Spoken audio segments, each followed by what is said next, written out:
نستعين اهدنا الصراط المستقيم صراط الذين أنعمت عليهم غير المغضوب عليهم ولا الضالين. بسم الله الرحمن الرحيم. قل والله أحد الله الصمد لم يلد ولم يولد ولم يكن له كفوا أحد. قل والله أحد الله الصمد لم يلد ولم يولد ولم يكن له كفوا أحد. قل والله أحد الله الصمد لم يلد ولم يولد ولم يكن له. ربنا تقبل منا إنك أنت السميع العليم. صلى الله عليه محمد وآله.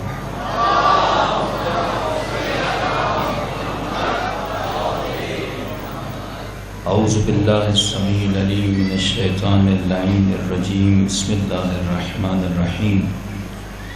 الحمد لله رب العالمين والصلاة والسلام على سيد المرسلين وخاتم النبيين أبي القاسم محمد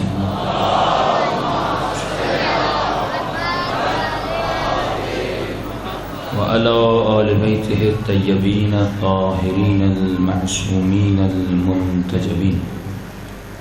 أما بعد فقد قال الله سبحانه وتعالى في محكم كتابه المجيد وفرقانه الحميد: إن في خلق السماوات والأرض واختلاف الليل والنهار لآيات لأولي الألباب الذين يذكرون الله قياما وقعودا وعلى جنوبهم ويتفكرون في خلق الله سبحانك ما خلقت هذا باطلا فقنا عذاب النار. بآواز بلند صلوات پڑھے محمد و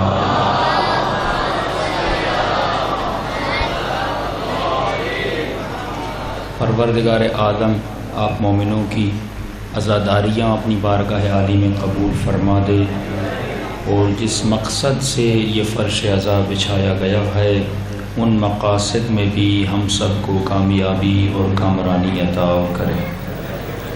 روزانہ آپ کی خدمت میں عرض کر رہے ہیں، انسان کو تب تک کامیابی نہیں مل سکتی جب تک انسان اپنی فکر کو ارتقاء نہیں بخشتا۔ کل ہم نے آپ کی خدمت میں کچھ وجوہات بتائی تھی کہ امت مسلمہ آج پریشانیوں کا شکار کیوں ہے، کیونکہ ہم نے فکر کرنا چھوڑ دیا۔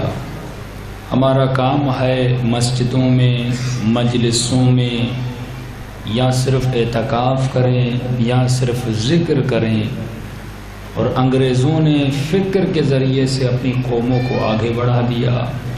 ہم نے صرف اپنی تاریخ پہ فخر کیا، اپنے حال سے شکایت کی۔ فخر اس طرح کیا کہ بھائی ہم نے روم کو فتح کیا، قسطنطنیہ کو فتح کیا، ایران کو فتح کیا، لیکن حال میں ہم نے شکایتیں ہی شکایتیں ہیں۔ معصوم فرماتے ہیں اپنے پاسٹ، اپنے گزشتے اور اپنی تاریخ سے سبق سیکھو اور اپنے حال میں عمل کرو۔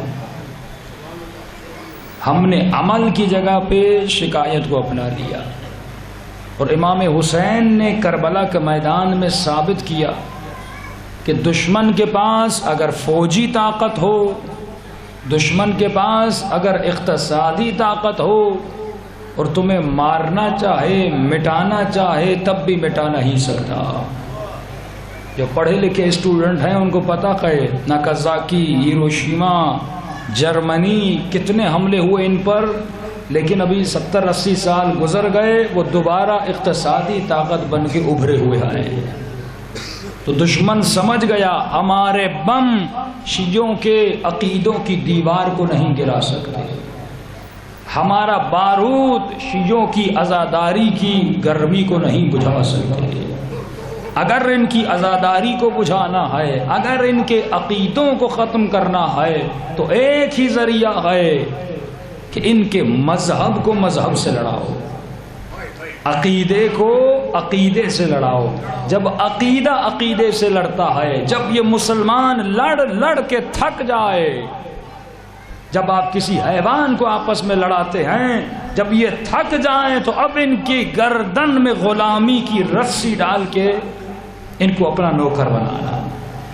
اور آج یہی ہو رہا ہے۔ مولانا معصوم فرماتے ہیں آئیڈیولوجی، نظریہ ایک ایسی طاقت ہے جو قوموں کو زندہ رکھتی ہے۔ انہوں نے ہر کسی کو تباہ کیا، اور یہی